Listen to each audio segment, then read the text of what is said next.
On reprend un exemple déjà vu. Les élèves filles ou garçons qui s'intéressent à l'informatique dans une classe de 33. Alors on avait calculé ceci, probabilité d'avoir un élève qui s'intéresse à l'informatique sachant que c'est une fille, 3 sur 12, plus petit que la proportion des gens qui s'intéressent à l'informatique dans la classe et elle-même plus petite que la proportion des gens qui s'intéressent à l'informatique parmi les garçons. Parmi les garçons, 17 sur 21. Alors, ici, on a une dépendance entre I et F. Dans cet exemple, en revanche, on avait calculé P de S sachant F, c'est-à-dire ici, proportion 8 sur 12, probabilité, c'est aussi P de S, 22 sur 33, et on peut calculer que c'est aussi P de S sachant F bar, proportion des sportifs parmi les garçons ici, 14 sur 21, c'est toujours 2 tiers. Ici, on a indépendance.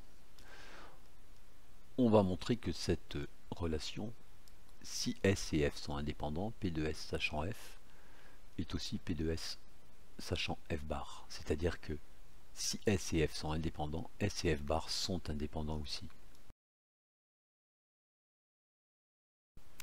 On a constaté sur un cas d'équiprobabilité que si S et F sont indépendants, c'est-à-dire cette relation, alors S et F bar le sont aussi. On va le montrer dans le cas général avec deux événements A et B indépendants de probabilité non nulle. On va montrer que A bar et B sont indépendants. Alors, la bonne caractérisation ici sera celle-ci. Probabilité de l'intersection, c'est le produit des probabilités. Et on voudra montrer ça. Probabilité de A bar inter B égale P de A bar fois P de B. Alors, on a déjà vu cette relation, qui est bien évidente sur un dessin. B est la réunion disjointe de B inter A bar et de B inter A. Donc, la probabilité de B est la somme de ces deux probabilités. Ici, on a besoin de P de A bar inter B. Donc, on soustrait P de A inter B dans les deux relations, ici. Mais P de A inter B, c'est P de A fois P de B. Donc, on peut remplacer ici.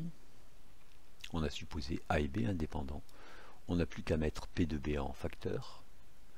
Et on trouve P de B fois 1 moins P de A, c'est-à-dire exactement P de B fois P de A bar.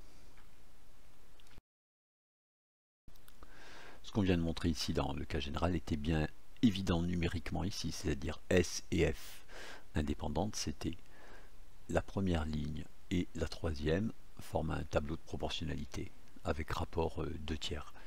Et dans ce cas, vu que la deuxième ligne c'est la troisième moins la première, on a bien un rapport de proportionnalité entre les trois lignes.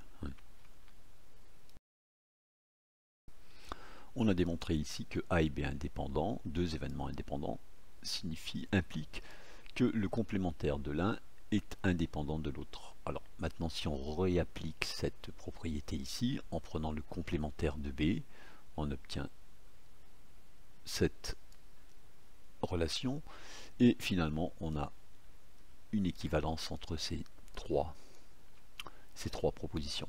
Ça équivaut aussi évidemment à A et B bar indépendants.